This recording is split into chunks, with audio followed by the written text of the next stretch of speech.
Hi guys. இப்போ என்ன புதிய கதைன்னு பார்த்தோம்னா, ஒரு சின்னதாக விஷயம். ஒரு தையல்காரனுக்கும் அவங்க மகனுக்கும் நடக்கிற ஒரு விஷயம் தான் அந்த கதை.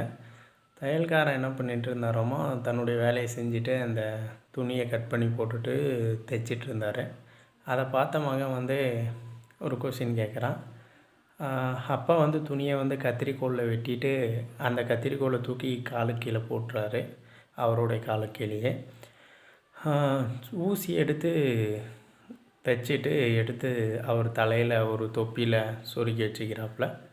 சொருகி வச்சுக்கின உடனே பையன் கேட்குறான், அப்பா கத்திரிக்கோல் விலை அதிகமானது, ஆனால் அதை கட் பண்ணி தூக்கி கீழே போட்டீங்க. ஆஃப்டர் ஆல் ஒரு சின்ன ஊசி இதை தூக்கி நீங்கள் மேலே தலையில் வச்சுக்கிறீங்களே எப்படிப்பா அப்படின்னு சொல்லி கேட்க, அதுக்கு அந்த தையல்காரர் சொன்னாராம்மா அவங்க மகனுக்கு, கத்திரியோட வேலை இருக்கிறத பிரிக்கிறது, அதாவது இருக்கிற துணியை வெட்டி விடுறது, அதனால் அதை கீழே போட்டேன். ஆனால் ஊசியோட வேலை 2 துணியும் இணைக்கிறது, அதனால் மேலே வச்சுருக்கேன். என்றைக்குமே உறவுகளை பிரிக்கக்கூடாது, இணைக்கணும் ஊசி மாதிரி அப்படின்னு சொல்லி அந்த அப்பா அவங்க பையனுக்கு சொன்னாங்களாமா. ஸோ இதை தான் நானும் உங்களுக்கு சொல்கிறேன். முடிஞ்ச வரைக்கும் உறவுகளை பிரிக்காதீங்க, இணைங்க ஊசி போல். ஓகே.